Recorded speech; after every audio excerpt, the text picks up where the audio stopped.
Hi, this is RavenWynd. This is Rain, and I have no idea what we're talking about today.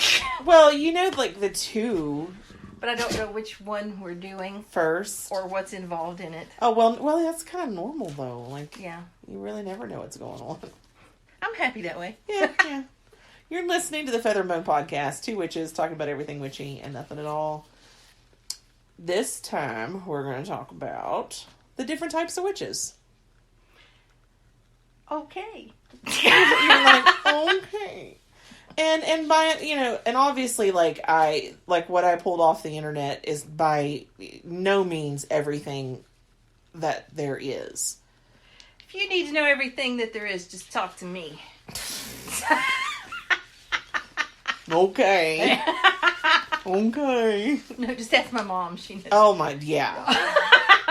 Like your mom, I swear, I have no words. She's special. Other than I love her. You can't help but love her. Yeah. What does your husband call her? Marie Barone. Yeah, because she can insult you. And compliment you at the same time. Yeah. Yeah. Yeah.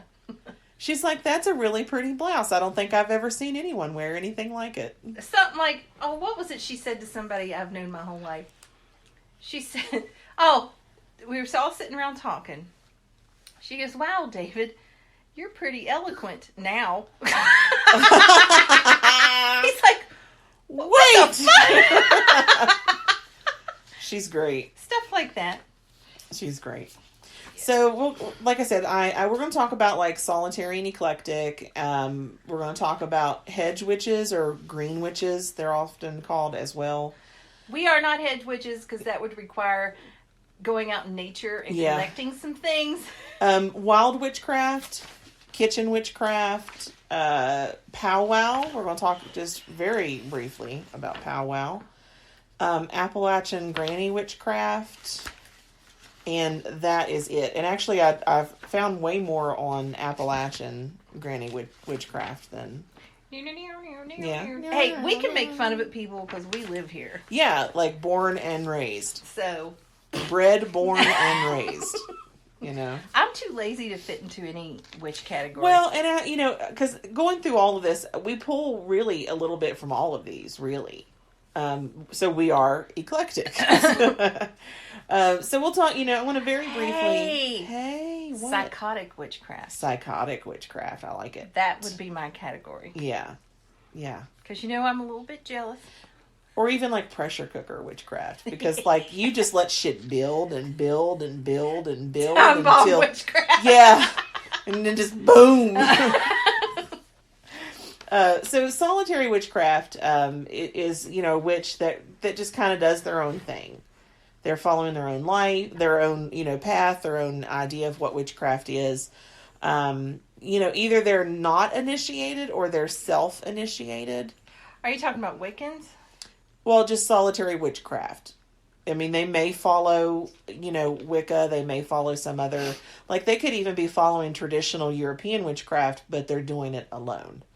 And in that case, they would have self-initiated and, everything. I know in that big blue book, Buckland's book, yeah, it has self-initiation rituals in it. Yeah. So, and he's traditional British, right? I think so. Don't make me use my brain. Yeah. I thought you do everything. I do when my brain is turned on.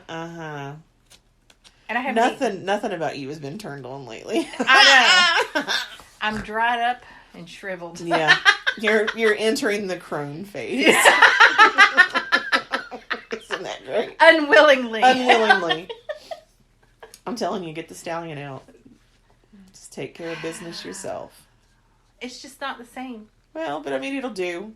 It's kind of like there's pizza and then there's cold pizza. Cold pizza's still good. When I take care of it myself, like, during the process, I'm happy. I'm enjoying myself. Then afterwards, I'm just more pissed off than anything. You're like, I had to do this my own damn self. I'm like those men that think they shouldn't have to masturbate when they're married. Yeah. And I could just see, like, afterwards, like, just being pissed off and be like, gotta wash the fucking dishes myself. Gotta vacuum the house myself. Oh, look. I gotta let the dog out to use the bathroom by myself. You're like, I might as well just do every goddamn thing. I do. I get pissed off. So right now you're a solitary witch. I am. You're very solitary right now. Yeah. Okay. And I didn't want to get like, because, I mean, there's really nothing else to explain about solitary witchcraft. It's someone that practices witchcraft by their own damn selves. Like, there's, they're not part of a coven. They're not part of a group or anything. Mm-hmm. So that's it.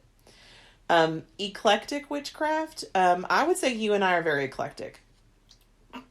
Because that is like a witch that incorporates their beliefs from many other beliefs. I kind of have to be eclectic because can you see me just sticking to one idea? Well, that's the Gemini in you. I know. I get bored and I flip-flop all over the place. And I'm like, it doesn't please me, so it must go. That's basically, no, like, this doesn't make sense. This isn't fun. This isn't happy. I'm not doing it. This puts me out, so I'm not going to do it anymore. Well. And everyone we both, what's funny is, like, we're on a podcast, they can't see us, and we both at the same time do that, like, where you stop, cock your head, and your eyebrows go up, like, mm-hmm. Anyone that's even loosely involved with me in the pagan world knows that if something puts me out, You're gone. You have, like, the shortest bullshit. Like when it comes to bullshit, like, you'll put up with it for the shortest amount of time. Yeah. And then you're like, nah. Well, I'm done. Bye. I've been married twice before. Yeah. So my bullshit tolerance level doesn't exist anymore. You're just like, nope, ain't gonna do it. Yeah. Not part of it. I'm real big on the whole, I'm 43 years old. Yeah. Nobody can tell me what to do. So, but with eclectic witchcraft, typically eclectic witches, they're not really part of a coven or anything like that because it kind of defeats the purpose of making your own deal. But there are some covens that are eclectic. Like, we're an eclectic coven. You and I, we for the most part, we're right on par with each other as far as what we believe and how we practice. But we're okay, like, with the other person doing their own thing too. Yeah. And we say that about anyone that joins our coven. Like, if anything that we talk about or we practice or we do, if it doesn't speak to you, it doesn't speak to you, don't fucking do it. Yeah. And, we're not going to say, okay, you can't be part of our coven now because you're doing something different. So, we're an eclectic coven. We would even be okay with someone, joining our coven that believes in deity, and we don't. Like, that's their path, it's their decision. Some people, I understand that a lot of pagans need that human part of it to understand it. Yeah. And I get it. I'm not going to pick on anybody for that. And I think that some pagans still need that structure that you get from, bigger organized religions like Christianity. I've talked about that. A lot of people, they function better just in life in general with that type of structure. Yeah. So if you need structure, our way of thinking is not for you. Yeah, not at all. So I don't want to spend a lot of time on those two because I think that's the two that is kind of easiest to understand and grasp. So now we'll talk about hedge witchery, sometimes called green witchery. That was hard to come out of my mouth. Which we don't do because it involves... Well, and there's a little bit in here that I think we do, and that comes back to the eclecticness. Where there's a big part of because like you said, if it's like anything outdoors, I'm just not going to be able to do it. And I'm not going without you. Because I'm allergic to every goddamn thing. I'm like your little follower. Yeah. I don't go anywhere without you. Yeah, I'm a cult leader with a cult of one. Like, you quit a job. Yeah, because so first when I left the group that shall not be named. Yeah.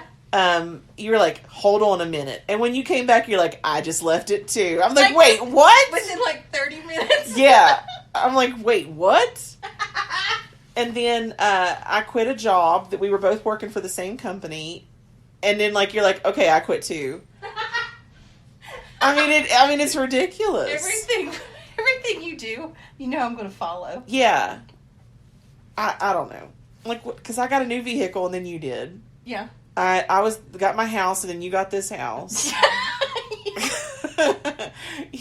I need to win the lottery so that you win the lottery as well, and then we'll just be doubly rich. Oh, that'd be great. Wouldn't that be fucking fantastic? Hey, Boomer move. when we win the lottery, straight up, we're hiring like a butler or a houseboy, whatever you want to call it. Yeah. Someone to have to clean. I like the idea of us building 2 houses really close together. Yeah. And then they share one room. Yes. And then, like, that can just be, like, where we come to hang out together and, like, whatever. And then, like, I go back to my house and you go back to your house. The reason I say have a male housekeeper is simply because you know how women are. Yeah. And we will get mad if there's another woman in our house moving stuff around, cleaning it. And we feel like that they're not doing it our way. Yeah. Well, see, and I could see you wanting a male one simply because you wouldn't want a woman making eyes at your husband. I am psychotically jealous. Yeah. I'm a jealous maniac. I don't have anybody in my life, so I don't fucking care either way. But then I also know your husband. And if there was a man going around cleaning and you're watching him clean, and it's just to make sure he cleans. Because I go behind everybody and clean everything. Your husband would be like, what the fuck you watching him for? Why do we have to have a male house cleaner? And, okay, it could be some guy that's drop dead gorgeous, and it wouldn't bother him a bit. Yeah. But you let me hire some ugly dude to clean the house. He would be so jealous. He's backwards. It doesn't make any sense. He's so backwards. Anyway, so we'll talk about hedge witchery. Look. Are you going to tell him what you just made me look at? No. Can I tell him what you made me look at? I don't care if you tell me. Okay. She's got this little bowl, and she goes, look. I turn and look, and she put her titty in it. Like, she's got a shirt and a bra on, but she, like, put the bowl over her tit. Like, why? Because it's funny. That wouldn't even fit my titty. It won't fit all the way. See? Okay. It's close. Did you see it jiggle when I hit? Jesus. Hedge witchery. God damn. So the first thing when you talk about hedge witchery is that, like, there's really no consensus on exactly what it is. And that's because there's so many different aspects, and a lot of people that practice, green witchery or hedge witchery, they're actually kind of eclectic as well. So they kind of pick and choose what they want to use. In the olden days, she loves it when I say that. A hedge usually symbolized a border between 2 neighboring villages. So a hedge witch can see beyond the border and perceive things from the other world that exist beyond our physical perception and senses. So, typically hedge witches are going to be, some form of psychic. They're going to have some type of psychic ability. The word hedge witch may have its roots in the Saxon word, and I'm not even going to fucking try to say it because it's a Saxon word, and I can't say English words. But anyway, it means hedge rider. What does that even mean? Someone that can transverse between both sides, like between the veils. Rider. Yeah. I thought you said writer. No, rider. I'm like, what's a hedge rider? You're like, is it like a hedge fund manager? Like, what are we doing? How many calories do you think are in this? What are you eating? My famous potato soup. Oh, probably a lot because potatoes. I need to lose 10 pounds by December. As you take a bite. Anyway. Shove food in my mouth. Yeah. Shamans are often regarded as a type of hedge witch, thanks to their ability to communicate with spirits that most of us can't see. The hedge witch usually has a good plant knowledge and is drawn to medicine and healing. Hedge witches, they're either solitary or very, like, highly individualistic in their practices. They prefer shady parts of nature where they can foster their talents.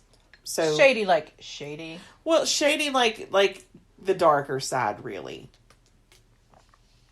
You and I don't think there is like a light and dark side of witchcraft, but like Okay, so you don't mean like Yeah. in the shade. No. You mean straight up shady. If it was in the shade, then we would definitely, because we're some shade-loving bitches. I know. We're like umbrellas in the sun. Mm-hmm. Like, yeah. Hedge witches tend to have their own inner moral code of conduct. And, again, that's something that is very highly individual to that particular witch. They are also highly intellectual, always studying about medicinal plants, as well as anything they can learn about the use of plants in their crafts, dyeing, food, and drinks. Dyeing, like you're going to dye a piece of fabric, not as in murder.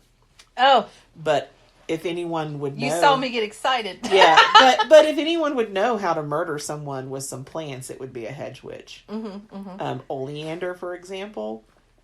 You can use oleander to kill somebody. White oleander. Remember me wanting the oleander plant recently? And your husband wouldn't buy it for you? Sent a picture. Had the price tag on it. Gave the location. Yeah. It's like 11 minutes from my house. I'm like, this is what I want. Was it Mother's Day, wasn't it? Yeah, something like that. Yeah. Did I get it? No! Because he never does, like, he's like, I don't know. Maybe he knew it was poisonous and he was like, nope. Oh, what was funny was I sent you a picture of it. I was like, I really want this. You were like, you could kill people with that, right? Yeah. I'm like, what's your point? Yeah. Just saying. And you're like, oh, wouldn't those flowers be really pretty if we dried them and used them in our oils? I'm like, no.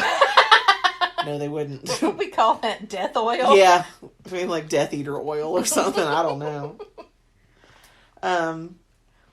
But yeah, so they, if any witch, I mean, all witches should be able to figure out how to poison you to death. But, which is actually, in the Bible, that's what the witch was someone that would poison, like, the well, like this village well. But whatever. Jesus. That's what he said. He's like, yes. So Jesus was a, like, fabulous caveman? Oh, yeah. He was nailed to some wood. Anyway. You're having I'd like more to be nailed cornbread. by some wood. Right? Wouldn't we all? Obviously. You need to try this cornbread. I told you I'm only having fruits and vegetables today to make up for the fucking Long John Silvers I had yesterday. Can I send you a piece to have tomorrow? I don't know how I would even track that in my Weight Watchers app. True. Anyway. Hedge witches could be seen watching animals to predict changes in the weather, and may even develop the ability to tell when a rainstorm is coming just by smelling the air. Other modern hedge witches may be drawn to midwifery and the professions of healing and medicine. Hedge witchery often runs in families, and the practices are passed down word of mouth. Sometimes a hedge witch who does not have any offspring will pick a spiritual offspring, following his or her intuition and inner guidance that may not be revealed to anyone else. What? So basically, they're like they may choose a spiritual child to teach, and they choose that person based on their on certain signs that they may perceive or their inner intuition. I'm going to pretend I didn't just see that. I'm struggling. I can tell. They may notice certain signs on a person who is to become the next hedge witch. So that could be like, a certain birthmark that looks a certain way, or, so it's very steeped in like imagery and things like that. Speaking of birthmarks, I had just a brown, it wasn't raised or anything. It was just a little brown circle on my skin on my back. Not very big, maybe the size of a dime. And growing up at the swimming pool and stuff, kids being assholes, they always made fun of me. So when I was married to my husband that was in the military, I went up there on the military base. And I'm like, hey, cut this thing off. And they're like, okay. So they cut it off, sewed it up. They're like, now be careful until this heals. And I'm like, sure.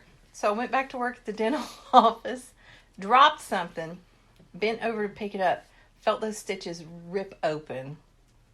I didn't go back. And so now I always felt like it looks like an eyeball, even though nobody else sees it. So would having an eyeball on your back be a sign of anything? I don't think so, because it was made, like, instead of just, like, born with it. Like, here's my birthmark.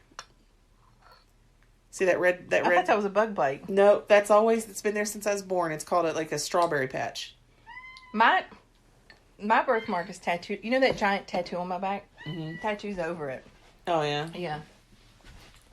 But anyway, so they would look for signs like that would tell them, hey, maybe this person is the one that I'm going to teach and pass the stuff down to.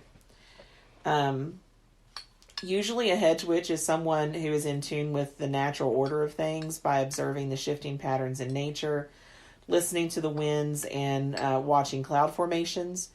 He or she may be able to make certain predictions based on, the weather. And we talked about that in our podcast about the different forms of divination, the one where you would watch the weather to predict things. I forget what it was called, but I know we talked about it. What? I'm sitting here thinking about Pocahontas. The colors of the wind. Yes. I wasn't going to sing it out loud. That's why I had that stupid look on my face. Yeah, I thought you were looking at my head, my head covering again. You walked in here, because I got to your house before you did. Because you had ran out. You look like you should be in some hippie commune. And I didn't want to wash my hair today, and it's really fuzzy and, just out there and crazy. So I put it in a low ponytail, and I put a bandana on my head. She comes walking in and, basically stops mid-sentence, turns around, and takes a second look at my head. And just starts laughing. I said, okay, Aunt Jemima. Yeah. And I'm like, okay, racist much? Everybody who knows who Aunt Jemima is. It's so funny. We were just talking about the whole racism thing yesterday. And apparently now the okay sign is a racist symbol. I'm sorry, but that's really fucking stupid. It is. And it's I don't understand, because, we make racist jokes all the time. And we're not racist. I will fuck any color man out there. We're not racist. Mm-hmm. And, people need to start just laughing for the sake of laughing. My friends that are of different races, they make white people jokes all the time. Yeah. And they're funny, so I laugh. I know that they don't hate white people just Yeah. because they're making a joke. People need to lighten up. But apparently when you, the okay sign is supposed to be You look so retarded right now. I'm doing the okay sign the way that it showed in that picture. Because, the three fingers make a it's probably the wrong hand. Is my P backwards because I'm dyslexic? Is there a P in there? Yeah, your arm right here is supposed to be, the line of the P, and then that's the circle, of the P. Somebody, whoever came up with that thinking it means white power. There we go. Is that it? I guess. I don't know. But your three fingers are supposed to be a W, and then, your finger, you're making the okay sign. That, and then down your arm is supposed to make the P, and it's supposed to stand for white power. Whoever came up with that probably lives in their mother's basement and Yeah. doesn't have a job. Yeah. Because that takes way too much thought. And if there is any white supremacist fucktard group out there using that, that's really fucking stupid, guys. Yeah. Thanks for once again ruining something for the rest of us. Yeah. Anyway, but that's just we're just over this whole everything is racist bullshit. No, it's not. It's not. And even when people are making, it's getting mad at comedians now for making the same jokes that every comedian has made since the beginning of comedians. Mm-hmm. Why they're comedians and they're going to make fun of people and make racial jokes. Why the fuck are you watching them? You know who the funniest was Carlos Mencia. Oh, yeah. Oh, he would slam everybody. It Yeah. was hysterical. It was great. I wonder where he went. Somebody probably got their feelings hurt. Didn't he have that show on TV too? Didn't he have some sitcoms or something? I don't think so. George Lopez had a Oh, sitcom. okay, that's who I'm thinking of. Yeah, George Lopez, because he had to get his wife's kidney and stuff, and then they got divorced. Yeah. You can give a man your heart and your kidney. Doesn't mean it's gonna work. That had been me. I'd have gone to divorce court. I want my kidney back. I want my kidney back. Anyway. Hedge witches are often involved in studying the great mysteries of nature and could also be shamans, healers, or charmers. Most often... What's a charmer? I don't know. Someone that makes charms, I guess. Most often... Are you eating more cornbread? I am. What's funny is, like, you keep getting these little tiny pieces because you're like, I'm not going to eat a lot of cornbread, and you go back and get another tiny piece and another tiny piece. Have you noticed each piece gets progressively bigger? Yeah, like, just stop and get a big piece and be done with it. I'm hungry. Anyway, most often hedge witches are solitary creatures following their individual code of ethics and morals to a T. A hedge witch is likely to set up an altar in a very simple way, using natural resources such as plants and herbs that may have grown in their own backyard. They typically avoid using wands, flowers, or other ornaments. Practical and simple are the two words that define a hedge witch. We like to be very practical and simple. We don't, use like swords and wands and athames and all that bullshit. I'm trying not to hurt anybody's feelings. Go ahead. That's what they expect. When you said swords, I thought of this one stupid fuck that I saw on Facebook. And his profile picture is him posing with a goddamn sword in a witchy outfit. Yeah. I'm like, wow. I think I sent that to you, didn't I? It was like on a pagan dating site. Oh, no. It was one of the the psychic reader sites. This is someone who keeps popping up in my suggested friends. No. I hope they don't listen to the podcast. Well, maybe he needs someone to tell him how ridiculous it looks. Like, if you're listening, sword guy. He even sent me a friend request, and I turned it down just because of the profile picture. Sword guy. Choose a different picture. And Jennifer might approve your request. You just sent it. Anyway, practical and so like we're very, like I said, we're very practical and simple. We're not going to go out and... You're practical. You just have to keep me in line. Well, like I'm talking about like in our tools. Do I even have any? Well, that's what I'm saying.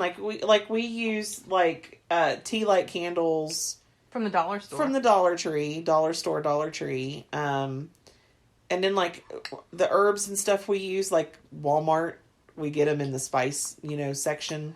Or sometimes because Walmart quit selling black salt. Wasn't that so fucking ridiculous? The only thing I just figure is no one else bought it. We haven't checked Aldi's. I wonder if Aldi's has it. We need to go to Aldi's. Yeah. But anyway, so if it's something like black salt we want just to make something look fabulous, we'll order a little bag of it on eBay or something. Yeah. But, I mean, typically we just stick to very simple, practical stuff. Hedge witches often work with the 4 elements found in nature, focusing only on the intention of their spell and the energy of the elements. There's 4 elements in nature? What? Really? Guess what? I watched The Craft the other day just to rewatch it. Yeah. And I was like, they got a lot right. I mean, they really did. They got a lot wrong. Except with sacrificing, porpoises and shit. Well, they didn't do that. Supposedly that was the god Manon or whatever the fuck his name was that sent it to her as an offering, I guess, or whatever. I don't know. But I was watching, I was like, they got a lot of Wicca right in that movie. But anyway. Hedge witches are not into ceremonies. They rely on the knowledge they have learned in their lifetime, the wisdom that has been passed on to them, and their own inner moral code when performing magic spells. They are very unlikely to ever break their inner code of conduct, and it takes years to master the art of hedge witchery. Some hedge witches prefer to work with deities, while others remain secular and work with natural elements instead. They are above all free spirits and are also accustomed to practicing, I'm not eating. I am only... She walks in here with a fucking pineapple upside down cake. Not a piece. The whole fucking cake.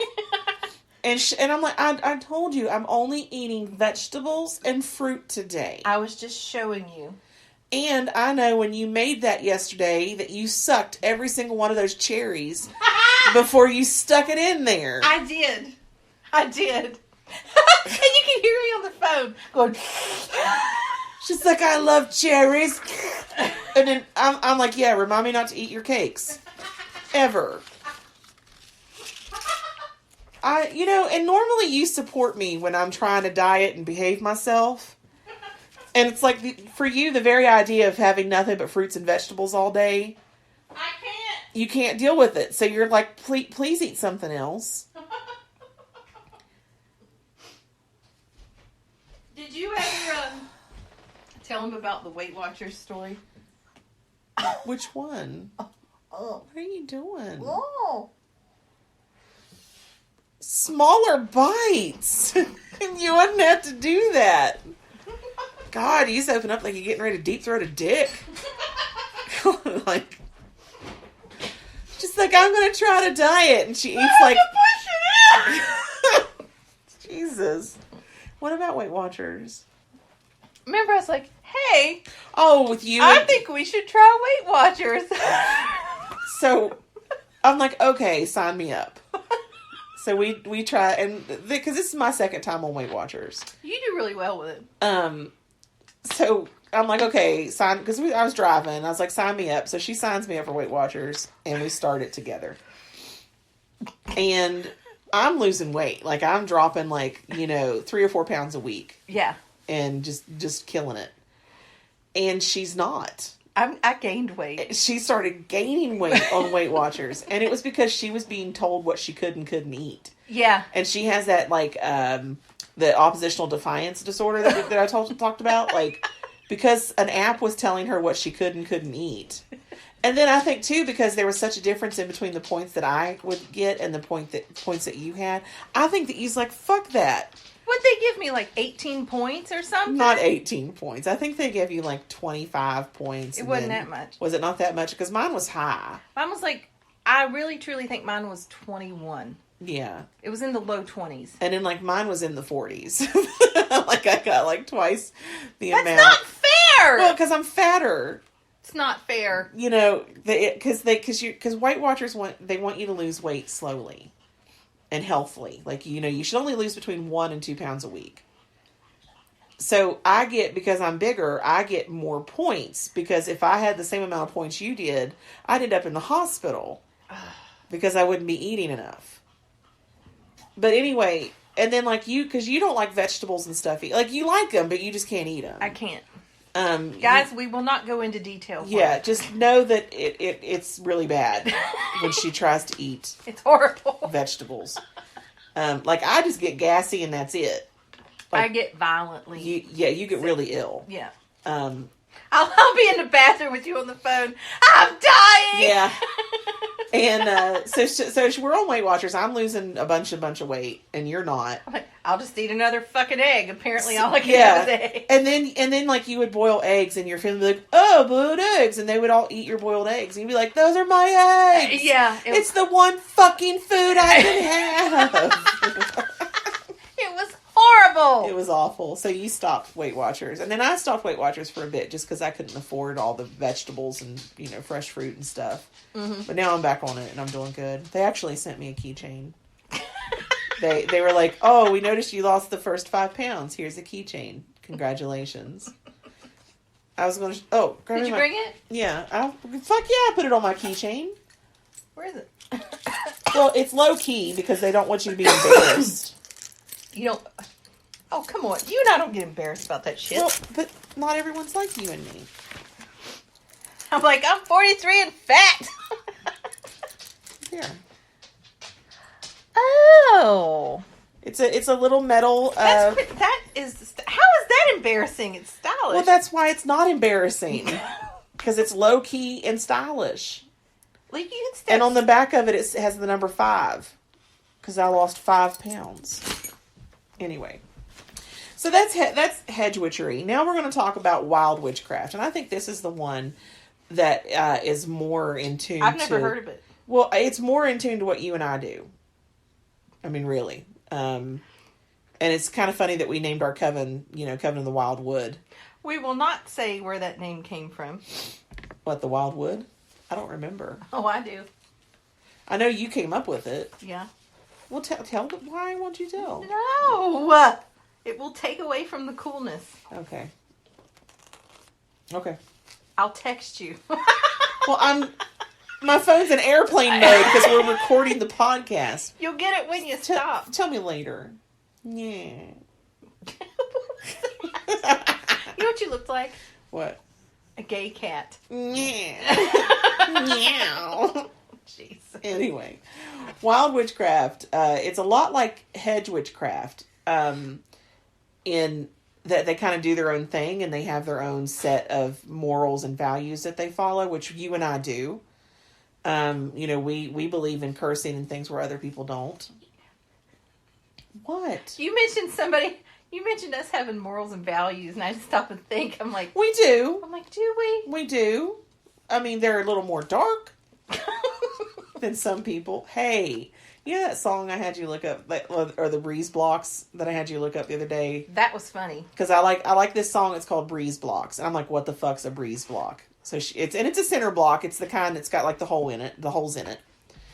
And I've got a hole. Yeah, really? Are you sure?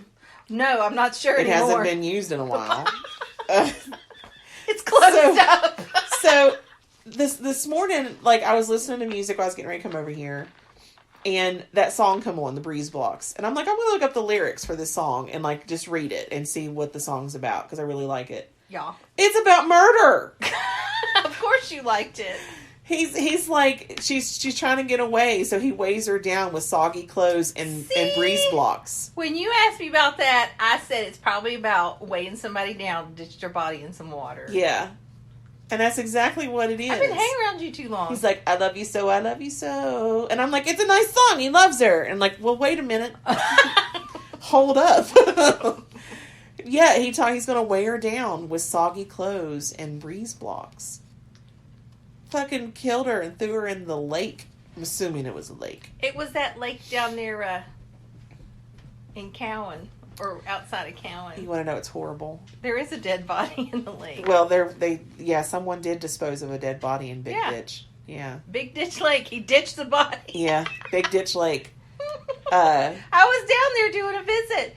And they're like, don't touch the water. Well, she's not still in there. Well, there could be more. There could be more, but she was found. That's how they knew she was in the ditch, the Big Ditch Lake.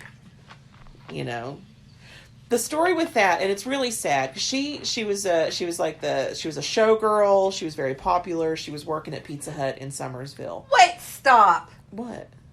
She was a showgirl. That's what they called. That dance when the band does their stuff. Highlander showgirls. Moving along. She wasn't a cheerleader. She wasn't on the flags. She was a showgirl. They let teenagers be called showgirls. Yeah. So she was a showgirl. And she worked at Pizza Hut. And she would drive home from Summersville to Cowan. And it was real late. The only thing that they found her car and didn't find her. No sign of her. And it didn't look like there was a struggle or anything. The only thing they can figure is that she came upon what she thought was somebody that needed help. And it was really like a drug deal or something. So they killed her. And they tied her to some center blocks, breeze blocks, and threw her into Big Ditch Lake. And she was missing for quite a bit before they found her body. How'd they find the body? I don't remember. I was so young. I was like... You should ask your mom. I should. She'd remember. She probably would. She's into that stuff. Yeah. And there's the whole big conspiracy theory that goes along with that too. Because I won't say the family's name, but there's a family in Webster County that's very prominent and very rich. And it's not the first unexplained death that they've been connected to. But someone else always miraculously... Are they a Clinton? No. Someone else always miraculously comes forward and confesses. And then their family does okay while they're in jail. I'll just say that. Oh, really? Yeah. Yeah. Anyway. So, back to wild witchcraft. Got off on a tangent. So it is more primal and more wild, which is often... Now, we don't do this, but we do like to get the product of this. Witches often hunt, trap, and fish, offering thanks for the animal's sacrifice and the role in the circle of life. We are some horn-loving bitches. Like, yeah. We love us some antlers. I like bones. So do I. What are you making? Are you going to do a blanket? I think so. I didn't hear that. Please try that again. Your echo, we didn't say anything like its name. It's a spy. I'm telling you. My echo is a spy. Well, they like us. We've determined already that they like us. But anyway, yeah. I mean, I like bones and skulls, and so I think that's kind of connects. I found a couple quotes here that I think kind of fit really nice into wild witchcraft, and the first one is: "Do not allow others to tame your craft. Do not tame it yourself out of fear that others will look down on you or reject you. Embrace your wildness. Sometimes it may alienate you from those others who dare not lose themselves in the wild." I felt that way my whole life in general. That was written by Emma Catherine. And then another one says, "A witch ought never to be afraid in the darkest forest. Granny Weatherwax had once told..." Whoa! I don't know who that is. What? Granny Weatherwax had once told her because she could be sure in her soul that the most terrifying thing in the forest was her. And I think that was in a book called Wintersmith by Terry Pratchett. So basically she's saying, like, a witch shouldn't be afraid in the forest because the most terrifying thing in the forest is her. So those weatherwaxes have a bad reputation. Yeah, old Granny Weatherwax. She's like, "Don't you be afraid of the forest, young lady."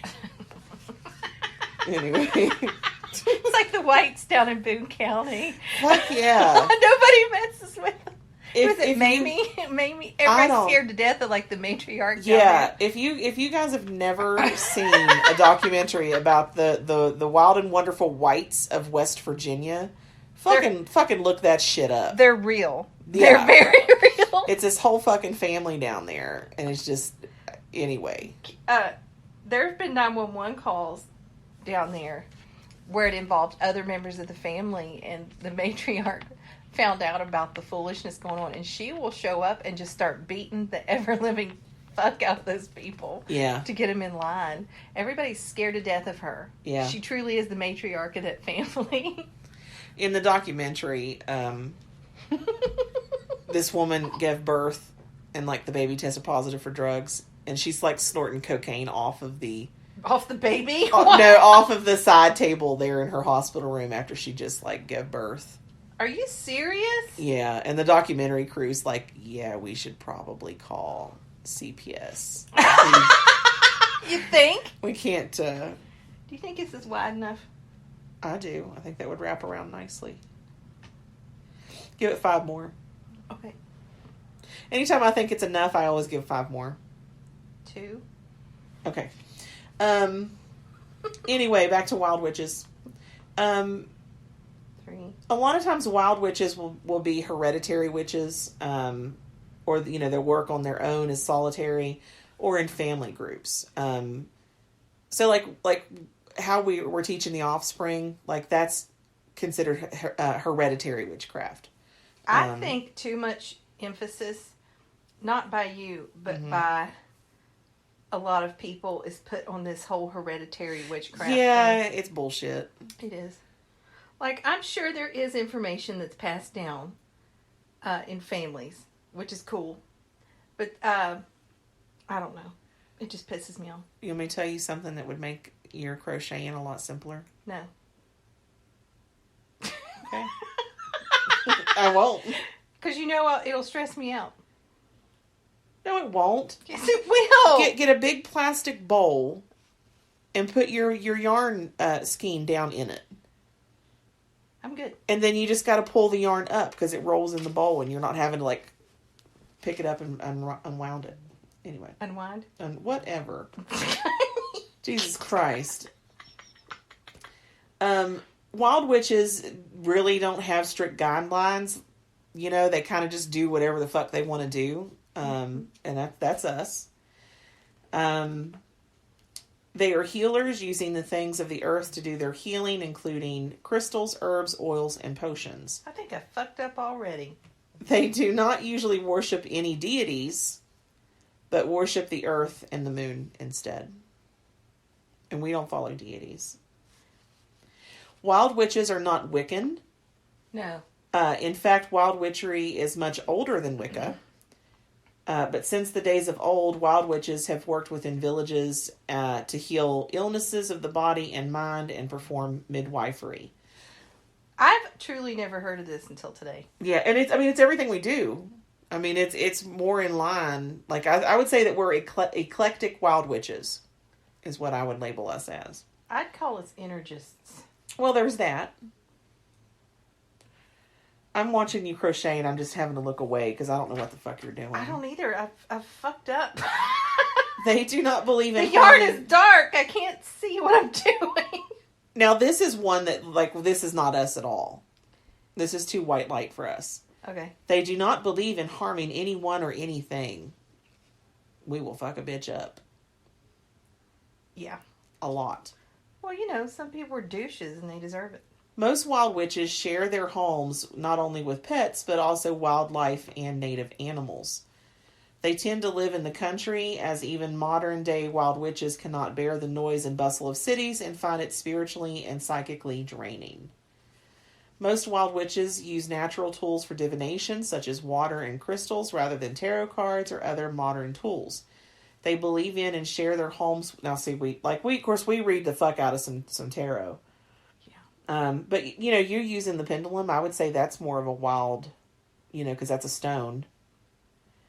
Some people can, some people can't. And this is something else that we don't, well, you may, I don't. Look, it looks like a limp penis. It will until you start building on it. That's normal. That's what it should look like. It's been a long time. Just keep crocheting. Once you get 2 or 3 rows down, it'll look different. Okay. This is something that I don't believe in. I don't think you do either. They believe in and share their homes with fae of all kinds. I just don't believe in the fae. No. I just don't. Now, I'm not picking on anybody No, that does. if you do, that's fucking perfect and fine. If I would say anything about that, I would say it's more just energy that they're picking up. It's not a little, like, winged creature that's going, it's just energy that they're picking up. But if that's what you want to believe, that's fine. I mean, excuse me. Like, whatever. Knowledge is usually passed down within families, generally to the first female of each generation. Although in some families, the knowledge is passed down to all females. Most, if not all, wild witches will be naturally psychically gifted, and the gifts are usually inherited only by the females in the family. Okay, now see, I gotta disagree with that. Yeah, well, and that's why I said, like, there's a lot of the wild witchcraft stuff that we do and follow and believe. We do. We do. Because everybody has psychic gifts. Yeah, everybody. Every single person. Yeah. They just ignore it, or they had it suppressed by, like, their parents in the church and stuff like that. Like being told, like, it's not okay. Yeah, that's evil. Yeah. So wild witchcraft, I think, is the one that, like I said, I think we would say that we're wild, eclectic energists. There we go. Wild, eclectic energists. I'll just say I'm a witch. I won't remember all that. You're like, what are we again? And I'll forget 5 minutes from now. I was just thinking on the way home from dropping the child off. I was like, there was something that I asked her to remember for me today, and I can't remember what the fuck it is. And I don't remember. Who knows? Was it important? I don't know. That's why you should text yourself. I thought I could count on you. No. Never. Because you and I both have memory problems. Like, we can't remember anything. I know. Oh, I want to forewarn you. You know I'll have you on the phone tonight picking out my outfit for court tomorrow. Oh, jeez. Oh, I forgot to bring that. I was going to bring that paper to you today so you'd have a chance to read over it. You could read it in the car tomorrow. In the car. Yeah. Anyway. Can I get up there and say, I plead the fifth? Yeah. You could just be like, well, I can read from my report. It was 8 months ago, so I don't really remember. Like, I want to make it clear that it's been so long. Yeah. That it's really stupid for us to be there. Yeah.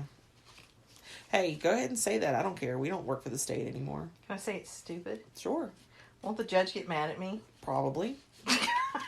She didn't seem like a very nice woman, so I don't want to piss her off. Yeah. All right, so the next one is kitchen witch. Kitchen witch. I think it's safe to say you will never be a kitchen witch. Ever. Like once every 4 months, I get a wild hair up my ass to bake everything. Like this weekend. Yeah. Tell them about your muffins. Oh my God! This is why you can't be a kitchen witch. So yesterday, I was like, "Hey, family, do you want me to put all these muffin mixes together and just make a big pile of muffins to have?" They're all like, "Oh, sure!" And everybody's excited. I made them, and then we tasted them. It's like, ew. What the fuck? And what I like about it is like you took them to different members of your family. Like after you tried it, was like, what is wrong with this? Yeah. You're like, confirm that this is disgusting. Yeah. So after everyone confirmed that there was something wrong and tasted like shit, I checked the package. It expired 4 fucking years ago. Which means when you moved from the other house to this house. Yeah. And we went through your food and threw away a bunch of expired stuff before we came over here. We did.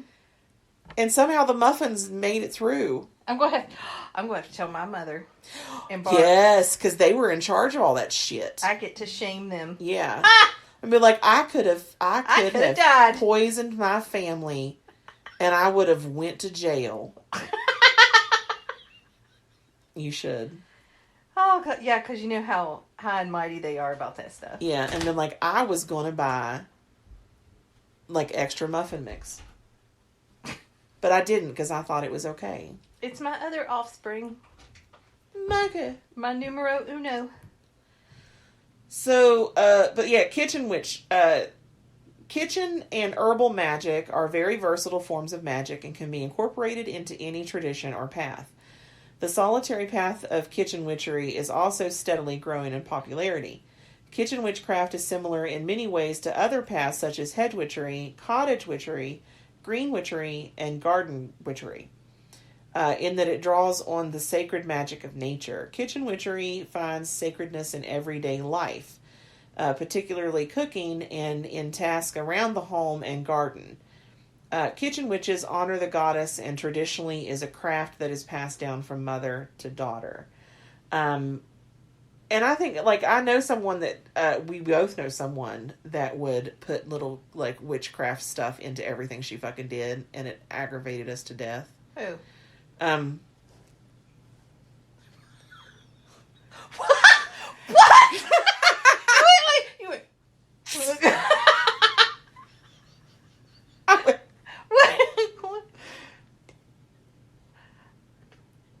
Oh, I hate that bitch. Yeah. Okay. I guess I feel like we're whispering, like we're mouthing her. I did big titties and nose. I thought you were doing big abdomen.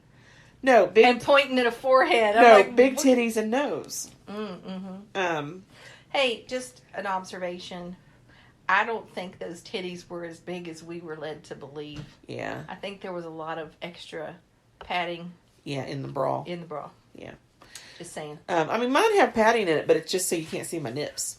You and I just buy it with lining. Yeah. We don't buy like the real thick padding. Yeah. Yeah. Because we say, why pretend? Yeah. She would, even as, like, when she would stir her drink, she would stir it in the shape of a pentacle. Are you kidding me? No. So yeah, she incorporated it like that, you know. She couldn't just make a mop water and mop. Like, she would, like, put herbs and shit in it and make it a magical wash. That's retarded. Well, sorry for people that do. I know some people do that. Yeah. I'm not. Like, I hate that I have to be mopping. I'm not going to take the extra time. I don't want to have to do that mop and then have to re-clean up after mopping because there's herbs and shit all over the place. Yeah, like, what's the point? Like, I just swept. My floor is crunchy. Some central aspects of kitchen witchery comprise of magical cooking, completing household chores, however mundane, with positivity, honoring the goddess, keeping a kitchen altar or a goddess shrine. Because everybody's so happy and positive when they're cleaning their house. Yeah. Natural magical practice such as divination, candle, and herbal magic. Creating a magical garden. Following the cycles of nature. Traditional arts and crafts such as drying herbs. So it's some of the kind of stuff that they do. Never mind, keep going. Kitchen witches generally do not work in the formal and structured way that is seen in many other paths.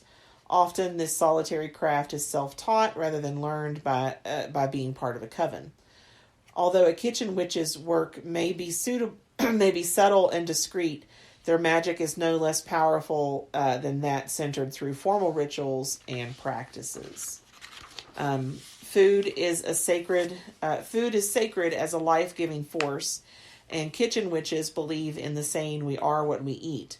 A meal prepared lovingly with good intent and fresh ingredients will produce more nourishment and enjoyment than something rushed or ready-made. That means I'm a carbohydrate. Yeah. And cheese.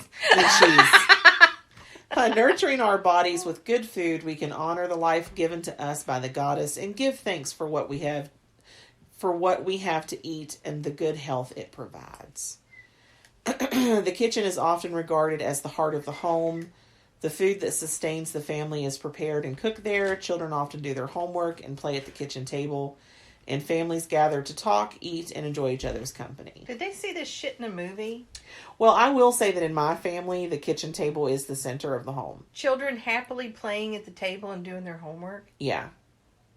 Like growing up, we did our homework at the kitchen table. We would gather to eat breakfast and dinner all together as a family. Even today, when you visit my mom's house, everyone sits at the table and talks. I did my homework in my bedroom while blasting Michael Jackson. Yeah, no, we had to do it at the kitchen table. Like as we got older. So they could check it? No, they didn't check it. Then what was the point in making you sit there and do it? And really, that's when you stop bringing home homework. Because, they didn't really, watch and make sure you were doing it. Yeah. So you're just I'm just not going to bring it home. They're not going to say anything. And whenever I get an F, then they'll say something. But anyway. But yeah, in my household, growing up in my mom's house, the table, and even, like I said, even today. When you visit, you sit at the table. I get anxiety sitting at a table with everybody. Yeah. My chest will hurt. Because when I was a teenager, my stepdad, dinner time. Which one? The second one. Your second stepdad? Okay. Still current stepdad. That's when he would sit there and just drill us. And we'd get fussed at, we'd get interrogated and everything. So yeah. I do not like sitting down with family because I feel like I'm going to get. Yeah. I'm under a microscope. Yeah, I thought because the first time that we had a big dinner here at your house, and you loaded up the table with all the food everyone would be eating, I'm like, but where's everyone going to sit? And you're like, we don't sit down in this house. And everyone kind of just got a plate and just went wherever they wanted. They wanted to go, and I'm sitting here thinking and everyone was happy. And I moved some shit, and I sat at the table and ate. And then here comes your mom and your stepdad, and they moved stuff and sat down at the table with me. They were like, "Did you get questioned about your life?" No, we just sat there and ate and talked, and that was it. Of course, they love me. Not that they don't love you. It's just a different kind of love. A kitchen witch may grow her own food, which creates even more opportunity for weaving magic into the food she prepares. By growing food at home, you can be assured that it's grown without the addition of harmful chemicals, and in tending and nurturing the developing plants from seed to harvest, they can be imparted with goodwill and intent. This is kitchen witchery is probably one of the whitest of the white light You know, not like a color white, but like, I mean, like I'm not saying that they're white, like skin tone. You're like, you should be a kitchen witch ring because you're that fucking white. Yeah, no, I'm not saying that. I mean, like, of the goody two shoes, fluffy bunny, like chicken wiccan. Like, What the fuck is a chicken wiccan? because they're too afraid. You know, I do know lots and lots and lots Yeah. of Wiccans, which we are not, but they're too afraid to do any curse work at all. Yeah. Well, not only curse work, but like they're afraid of like negative thoughts, negative, words, and it's just like you can't be that It's like, positive all the time. How can you even do magic for yourself? Because they're so afraid of crossing some non-existent line Yeah. that it really inhibits them. It's like, why are you a witch? Why? Because you can't do anything with it. Because you're scared. Yeah. So they'll even like grow their plants from seed to harvest and put into those like, you're a beautiful plant. You're going to make someone healthy one day. That sounds like And how then- I talk to myself in the mirror every day. Yeah. You're so awesome. Yeah. So they take those plants that they've infused with the good intent and the good feelings and, bring it into their meals and into the ingredients that they use to create. Growing food and gardening in general can be very relaxing pastime that brings us close to the earth and nature and its everlasting cycles. I'm all for like container gardening, like, but like to go out into like an actual fucking field and garden, no, I don't want to do that at all. The kitchen is an ideal place to create magic, as many of the needed utensils and ingredients are readily on hand. Many common herbs and spices, ones you probably already have in your rack or cupboard, can double as magical herbs for spell and ritual work. These everyday items may seem simple and even mundane, but they can create powerful and useful magic for a range of uses, including attracting good luck, protection of your house and family, fertility, and prosperity. Spells are often used for prosperity, harmony, abundance, and health. Cooking may be used as a focus of a particular desire or intent. So you would like for an example, let's say you're making bread. And as you're kneading the bread, and you may be like, by fold of one. I'm kneading bread right now. Oh, the wordplay. Yes. The wordplay. When I get home, I'm going to make some more of my bagels. Hey, I got that look on my face. I know you were looking at me like, what is it? Yeah. I look down, and there's a text from my youngest offspring. Yeah. It says, do I have a disease? And I'm like, wait, what? I'll fill you in on the rest Oh, okay. later. Okay. Someone's cooking for her right now. Oh, I wonder if he's a kitchen witch. But like as you're kneading your bread, like you may say, like, by the fold of one, this bread will, please my company. By the fold of two, like whatever. So they even, just everyday simple tasks, they put like a magical, like as they're vacuuming, they might be like, as I'm vacuuming up the negative energy as I'm vacuuming up. So, I mean, it's ridiculous, really. I mean, if you do it, it's fine, but like, I think it's just too much. We've talked before about like that it's impossible to live 100% of your time as a witch. I forget. Yeah. I gotta tell you something. I know it's off topic.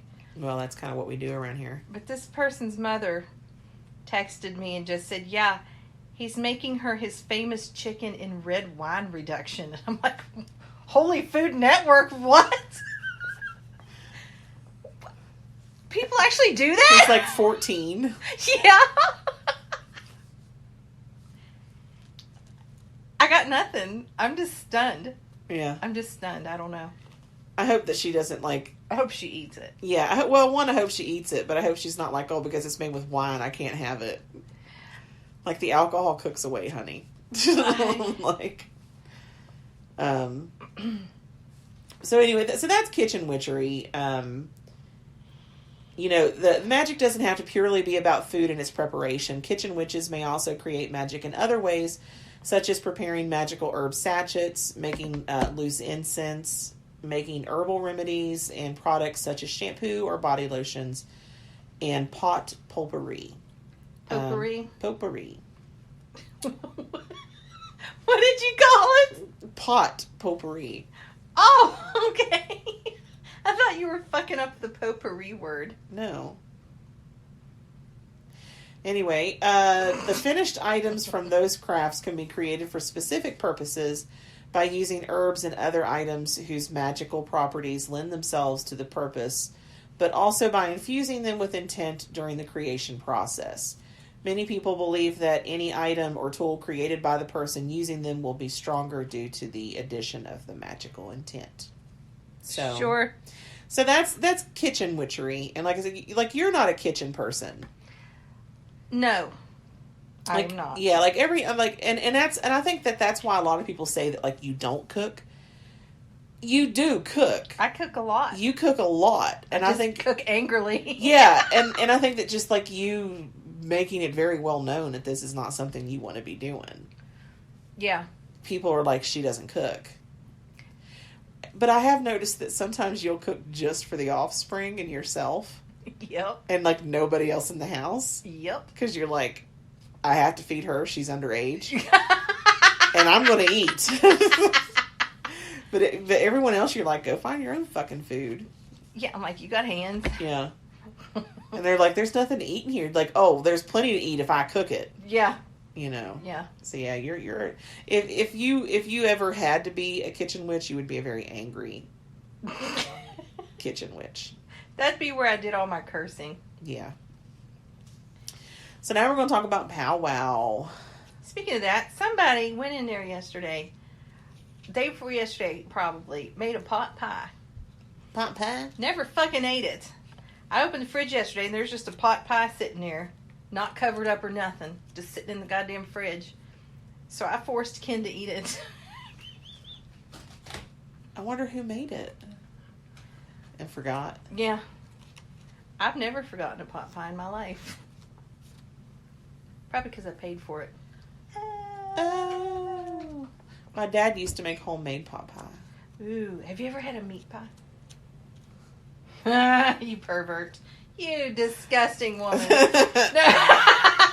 I haven't. Up in Maine, around the holidays, you can buy meat pies. Yeah. They're so good. Put some ketchup on that bitch. It's fantastic. Some ketchup. Ketchup. So powwow is folk magic associated with the Pennsylvania Dutch. No, it's not. Yes, it is. A European tradition, although its name powwow was taken from the Algonquin tribe, meaning a gathering of medicine men. It is a variety. Do you need help? No, it is a variety of Christian prayers, spells, and simple rituals to cure simple domestic ailments and royal troubles. Me personally, I am actually familiar with powwow. Yes. It's not my thing. Yeah. Some people swear by it, though. Likewise. You're like, I concur wholeheartedly Ditto. with that statement. Yeah, ditto. The powwow tradition is a classic example of the melding of the old ways of the Europeans and local native Indian beliefs. Though some claim that the powwow witchcraft is German in its origin, it is more an adaptation of local traditions of the Algonquin peoples by the early German and Dutch immigrants of pagan heritage who settled in the Pennsylvania region of the United States. Observing the Algonquins' powwows, the pagan immigrants discovered that, like themselves, the natives used charms and incantations for healing. Impressed with their methods of driving out evil spirits, they adopted the term powwowing to refer to their own magical healings. I'm offended by that. Mm-hmm. I'm just being an asshole, everybody. Yeah, we kind of expect it, though.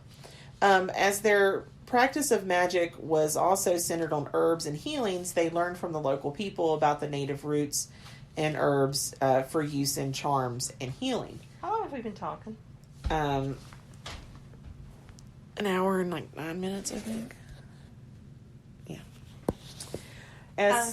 Just a quick question. How much do you have left? Just this one and one more. Oh, okay. I was going to say it might end up being a two-parter because It's I not. won't shut up. Well, it won't be. Okay. Keep talking, though. As started earlier, the term powwow comes from the Algonquin word, and then they have it spelled P-A-U-W-A-U.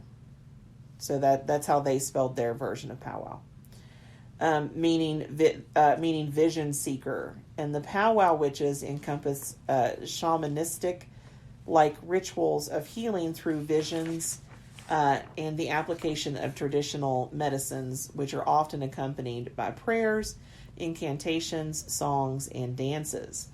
The powwow tradition places great significance on the vision seeker as the nexus of the tribal activities and rituals.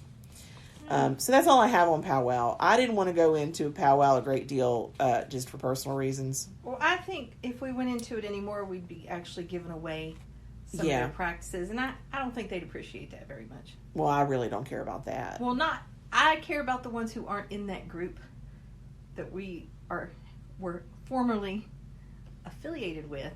Yeah. But I'm sure there are others that we would like that aren't in that group that practice powwow.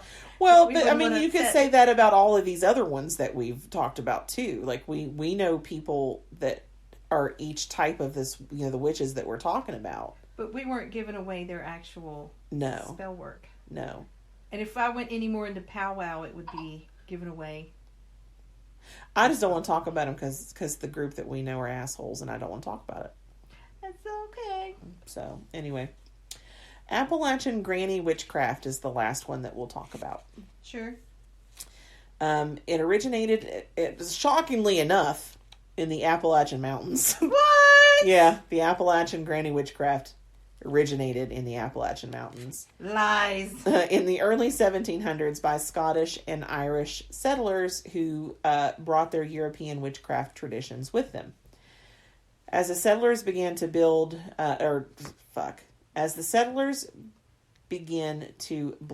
their magic with local Cherokee shamans, the tradition was born.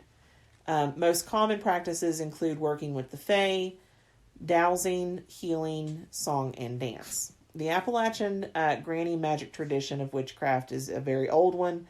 Like I said, it dates back to like the 1700s. With the Scottish and Irish settlers. Shut up. The witches of the Appalachian Mountains called themselves water witches and or witch doctors, depending upon whether they were personally more gifted in healing, midwifery, and such realms of magic, or if they were more in tune with dowsing for water, ley lines, energy vortexes, and the making of charms and potions. Often a practitioner called themselves by both titles if they were so diverse in their magical practices. Yes. The Appalachian granny magic tradition, like many of the older ones, was passed on from parents to their children for many generations and generally was not taught outside the individual family structures. Because of the rural and secluded nature of the Appalachian community, the old customs, wisdom, and practices were not as often lost or forgotten or modernized as the old world traditions that came over to other more urban areas of the New World. Therefore, one will often find that ancient Irish or Scottish songs, rhymes, dances, recipes, crafts, and the craft are more accurately preserved in Appalachia than ever in Ireland and Scotland. So what they're saying is that, like, when you get up into these like deep woods places and you have this Appalachian witchcraft, that it is more closely similar to the type of witchcraft that had been back in Scotland and Ireland back in the day than even what it is today in Scotland and Ireland, because it didn't change. How did they know? How did they know what? How did they know that? How did they know? Because they would compare history of what, the written record from way back in the 1700s to today, and what we have today is more similar as far as Appalachian witchcraft to what they had in Scotland than what they do now, back in the day. Why is it twisting? It will do that until you get a few rows in. Are you sure? Yes. Okay. You're like, I know you know how to do this. Many of these old Scot-Irish traditions, as well as other traditions, both magical and mundane, were carried on in Appalachia until modern times. Some songs, spells, and such have been passed down for many years that way, though sadly, sometimes only by, just because it's something they've always done. They're not really believing in it anymore. Original meanings have been lost in the shifting sands of times. Oh, that sounds... Yeah, that's awfully dramatic. Someone was trying to, be very... For around here talking about Appalachian stuff, it should be the shifting dirt of time. Yeah, you're like, we don't have any sand. In the secluded mountains of Kentucky, Tennessee, Georgia, the Virginias, and the Carolinas, this ancient, the watering down of this ancient religion of witchcraft continued right through to the decades to the 18th century, 19th, and early 20th century. A time when witchcraft elsewhere was being nearly forgotten and abandoned by the increasingly modern world. The people of the mountains still relied upon Mother Nature in a way that the city folk didn't anymore. Goddamn city folk. City folk. Bastards. Can I stop and tell a joke that my dad told me? Sure. So, a country girl married a guy from the city. And he loved her so much. Is this about big feet? On their wedding night, she takes her shoes off. And her toes are spread real far apart. He's like, honey, what happened to your toes? And she goes, well, growing up on the farm, we couldn't always afford shoes. And you would step in cow patties, and it would spread your toes out real far. And eventually they just stayed that way. He's like, you know what, honey?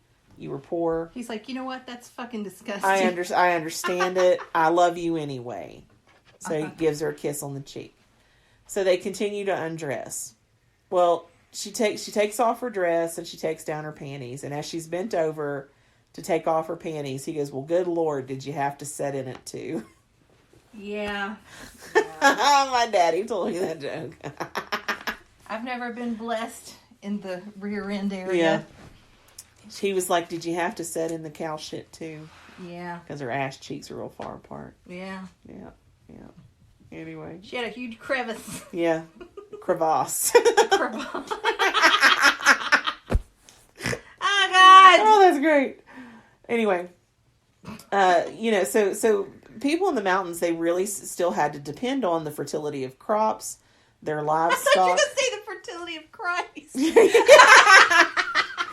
The fertility of their crops, the livestock, and of the people themselves, it was very paramount to surviving in the 1900s in the Appalachians, whatever. Therefore, fertility and the worship of Mother Nature, Jack Frost, Father Winter, Chloe, Spider Who Glen. the fuck is Chloe? I don't know who Chloe is. Yeah, how can you go from all these other things and all of a sudden Chloe? Are you talking about the Kardashian? No, she wasn't born yet. Spider Grandmother, Demeter, and such varied deities continued in the Appalachian region, staying a current part of the people's faith rather than becoming mythic memory, such as nature worship did elsewhere. I know what's a mythic memory. What? My sex life. Yeah, ain't that the truth? I just haven't had any luck lately. It's been so long since I've had sex. Like, the next time I do have sex, I'm not going to know what to do. I know you'll be scared. Yeah. I'll be like, be gentle. Whenever I get a chance again, I'll be nervous. Like, Yeah. I don't know what to do.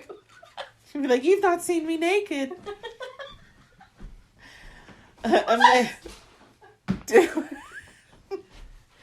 Amazingly, even the terms witchcraft, spells, charms, and such have never become taboo in the modern Appalachian culture. I don't agree with that. I highly disagree Yeah, with that. I think that whoever wrote this, and I didn't get my sources, which I normally do, but I didn't on this one.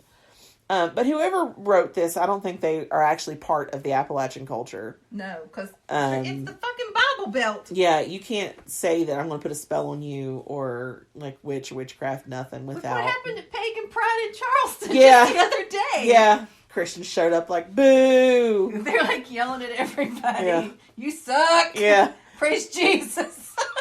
You need Jesus. Jesus. Jesus. They always sound like they're stroking out Yeah. when they say Jesus. Yeah. And then you always have that one little old lady in church who just starts randomly fucking singing a song. Yeah. So the whole congregation's like, just starts singing with her. And That they're like, happened at my aunt's funeral the other day. Yes, it did. It did. I'm like, Just started randomly singing Amazing Grace. I know. But, what was I going to say? I have a cousin that's actually a famous televangelist. You do? I do. Yeah. Yeah. Yep. Anyway. I'm so proud.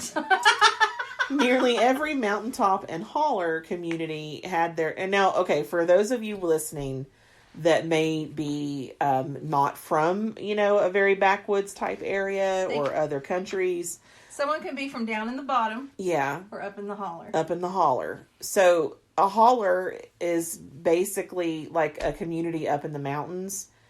Usually one road in, one road out. Like somebody, if there's two cars on the road, one of them's got to pull off somewhere so the other can get by. Yeah, it's not like a 2-lane road. Very isolated. Usually everybody up there is related to everybody somehow. Usually through sex. Got him. Anyway, but that's what a holler is. Okay. Fine example, like in Boomer, West Virginia. Like there's one road going through there. Yeah. And then there's half of the town is down by the riverbank, and the other half's more up on the mountain. Yeah. So I had one grandmother that lived on one side down by the river, so she lived down in Boomer Bottom. Yeah. Then my other grandmother lived up on the mountainside, so she lived up in Boomer Hollow. Yeah, there you go. So it's not. Yeah. We're not being funny, guys. That's true. Yeah. People really talk that way. Yeah.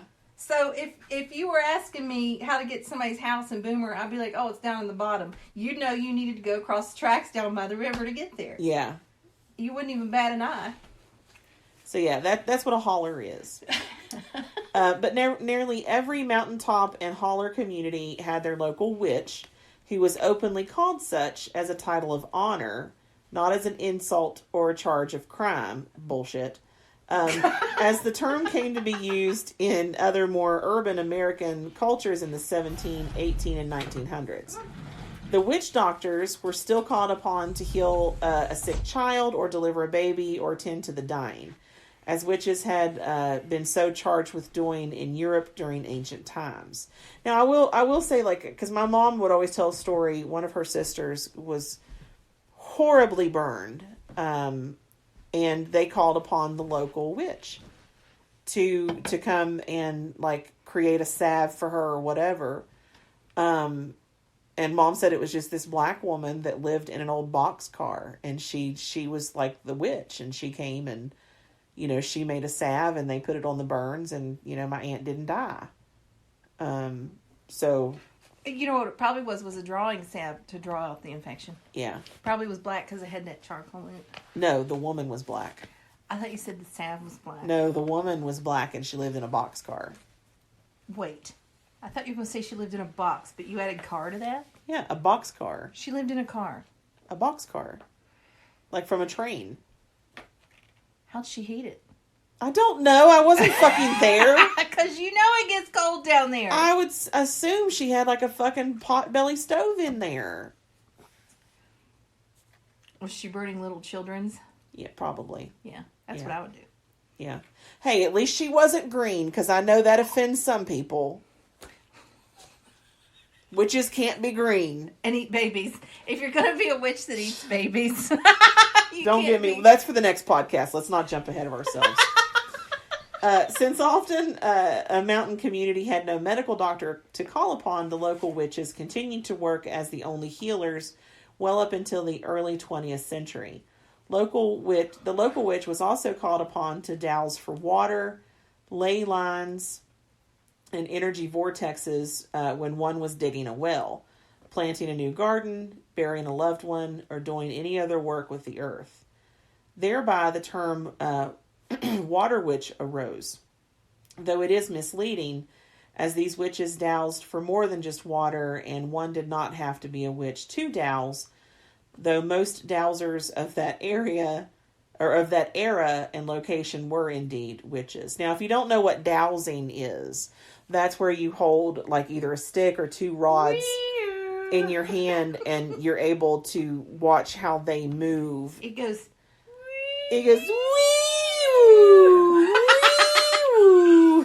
Not really. Not really.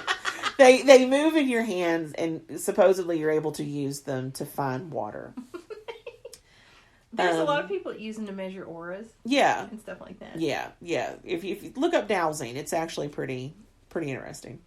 Now this is something like, of course, the fairy folk and leprechauns and other wee people, because you got to think like these people were from Ireland, in Scotland. So it followed the Scots and the Irishmen to the Appalachia, it seems, as the witches of this tradition continue to work closely with these beings. What the fuck? I don't know what that sound was. It didn't come from either one of us. It was the one-eyed wander over there. Jeez. The spirits of the dead are often worked with as well. A lot of ancestral spirit guide workings are passed down through, the Appalachian tradition. Those practices trace back to not only Scotland and Ireland, but to the Native Americans of the area as well. Music is a large part of the Appalachian granny magic tradition.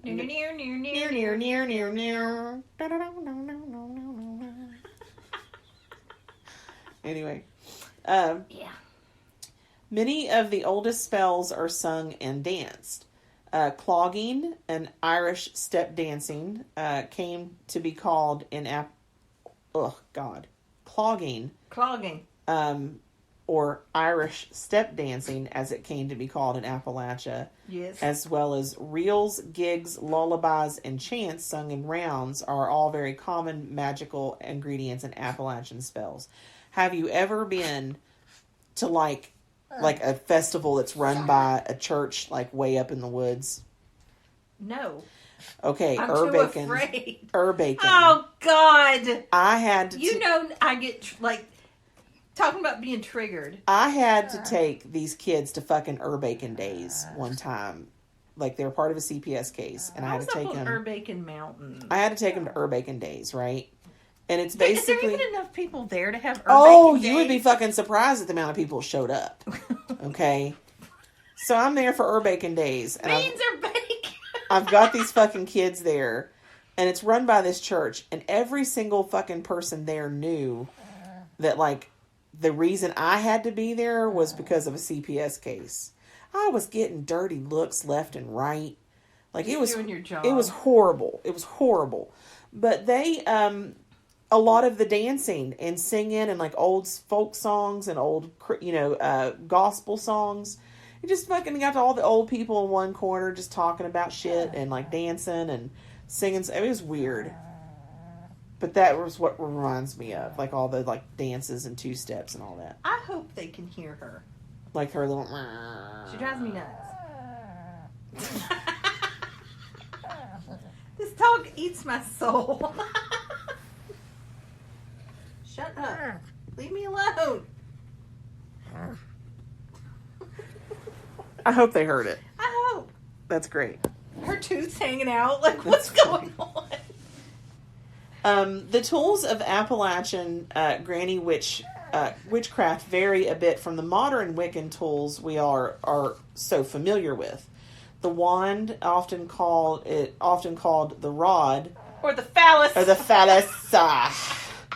as I'm sorry, I've got dick on the brain. Yeah, It's in fact a dowsing rod is the most important tool. This is usually a long, straight rod. You hope it's straight. Rather than the forked stick. I like my rods firm. Yeah. Rather than the forked stick type dowsing rod used by mundane dowsers. Oh. It is generally made of wood and from a flowering tree, such as dogwood, apple, or peach.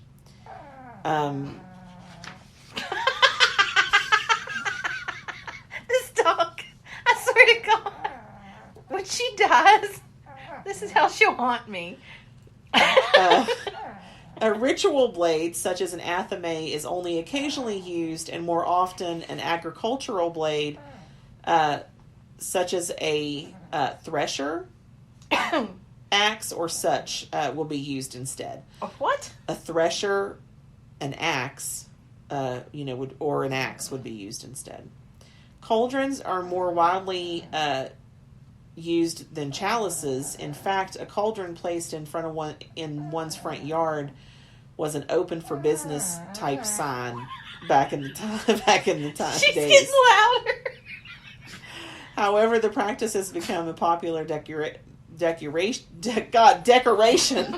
in the South in recent decades, and one is likely to find a person has a cauldron decorating their front yard because they saw it on Southern Home magazines. Look, you're talking fast. I'm trying to get done. Like, I can't do this anymore. As most of the high magic of tradition is of healing, practical, or sympathetic nature, rather than high or ritualistic in form, and there are some differences related to that. Ritual clothing is generally not used, and circles, I don't think that means they're naked. I think it just means that they're not, like, dressing up in robes and shit. And circles are not cast for every spell. We don't do that. We don't cast for every single spell. No. Only the more formal rites. An Appalachian witch, like this person who wrote the article, may do a dozen or more spells in any given day, often with 2 or 3 generations of practitioners taking part. So running in to change clothes or stopping to cast a full circle in the strict form would be rather impractical. Most Appalachian granny witches are down-to-earth people. They're very eclectic and informal in their approach to witchcraft. For them, it's more of a way of life than a religion. And they're working to preserve both for future generations of Appalachian granny magic traditional witches. What does this animal want? It's not time to eat yet. Maybe she wants to go outside. I just let her out. Oh. Maybe she didn't like going out that door. Maybe she just wants you to hold her. No. No, she doesn't, or no, you won't. No, I'm not. I hope everybody can hear that. Are you going to put her outside? Yeah. When you come back, I found something I thought was really interesting, and I'm going to add it on to the end of this one. It's real short. Did you wear slippers? I did. Yeah, I have on pajama pants, and I wore house shoes over. I saw this. I'm like, wait. Yeah, I wore house shoes. I drove here in house shoes. Oh, God. So I found this, and I thought it was kind of interesting because it's pretty fucking on key, like on point. The signs as types of witches. Oh, God. Yours is actually pretty fucking accurate. What is it? Okay, well, we're going to get there. We'll start with Aries, That would be my son. which is a fire witch. Yeah. They're angry yeah, witches. focuses on the fire element, does a lot of work involving candles, burning, etc. Taurus is a green witch, based on the use of herbs and plants and magic, very natural and earth-based. Gemini is the crystal witch, works with stones, crystals, gemstones for healing and other spells, especially dealing with chakras. That's scarily accurate. That's what I said. How many crystals are in this room? At least 100. Oh my, yeah. Like, Yeah, that's what I said. I was like, when I saw that, I was like, okay. I have so many that I have them like piled up in a big tray over there. Yeah. You're actually, you have like this egg holder that's made out of stones. Like, I like my big obelisk. yeah, that one will murder somebody dead. Yeah. Okay, so then we have Cancer. Kitchen witch, centered on using magic in the kitchen, incorporated into cooking and baking, and can conjure items for spell or ritual use. I don't think I'm a kitchen witch. I don't either. Leo is a lunar witch. Attunes to and honors the moon's cycles and phases, works more often at night under the energy of the moon. I could see that. Virgo is a forest witch. They have to clean their whole house first. Yeah. It's one who lives in the forest or bases their craft in the woods, is familiar with the local plants and animals. What is your daughter again? Leo. Okay, yeah, that's Maddie. Libra, music witch. No. Magic very deeply rooted in their music and has certain connection with sounds and uses them to enhance rituals or spells. No. Scorpio, nocturnal witch. Embraces darker energies, very connected to the nighttime and the mystery that goes along with it. Most of their work is done after midnight. Sagittarius is the storm witch. Combines his or her energy with that of the weather, collects the elements such as rainwater or snow to use in their craft. Capricorn is the astronomy witch. Aligns their magic with the stars and planets. Many practice astrology or recognize certain placements and their significance. Aquarius is the divination witch. Works with various forms of divination, such as tarot readings, palmistry, tea leaf readings, etc. Pisces is the sea witch. Uses the ocean in their magic practices, utilizing the natural objects of the sea, such as shells, salt water, driftwood, and may worship sea deities. So I thought that was neat. A lot of those are accurate. Yeah. A lot of them Or not. I'm not going to say they're accurate just because everybody I know under that sign I despise. Well, there's that. Like, I wouldn't consider myself a kitchen witch. No, but you do enjoy being in the kitchen. I do. But you're not in there thinking, while Yeah. I'm making this chicken cordon bleu. Yeah, I mean, I love to cook. I love to bake. Like, I really, and I like to prepare food for people. But I'm why? not. Yeah, I don't. It's just, I think it's because growing up, like, we didn't have a lot. But, like, food was always something that my mom could do for us and give to us. So I equate food with love. So, like, if I'm cooking for you, I love you. You could just say I love you. Go make your own sandwich. But, so, I mean, I would say that I am very kitchen focused, but I'm not a kitchen witch. No. So, anyway, that's it for the Types of Witches podcast. Of course, you can find us on the internet. Our website is the same, featherandbone.net. That's featherandbone.net. There you have access. Rain is like, I want to be boned. I do. But there you'll have access to our Facebook group, different stuff. Like, there's our shops on there. You can get tarot readings from us. I still have the link for her Avon up there. If you want to buy some Avon off of her, you can do that. Remember, if anybody wants to give me a fucking heart attack from shock, yeah, order something from Avon. Yeah, it needs to pay off. It does. It does. Deaf Peggy keeps me in business. Yeah. Peggy, what do you want from Avon? She does. She puts in an order every time. Anyway, remember, it's magic, motherfuckers.